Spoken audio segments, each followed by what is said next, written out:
First rule of real estate, everything is negotiable. Second rule of real estate, know what to negotiate.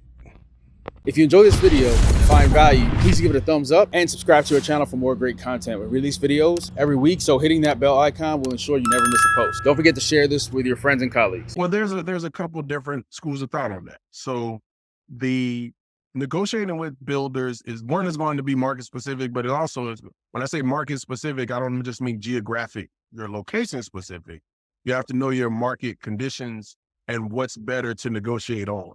So part of what my rule of thumb, especially in markets like South Florida, where it's usually really hot and most of these developers are very competitive and aren't necessarily interested in negotiating in prices.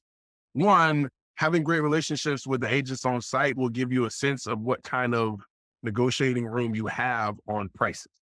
Having those relationships, obviously they're not going to come out and tell you, but you'll be able to get a sense for what kind of room you have there. That's part of just building those meaningful relationships.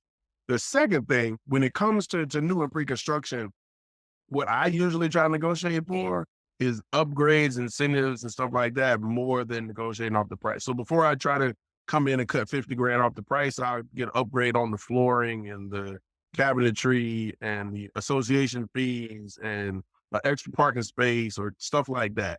So when you're working with some of these developers, it's a lot easier to get more value for the same price than to get a lower price for the same value.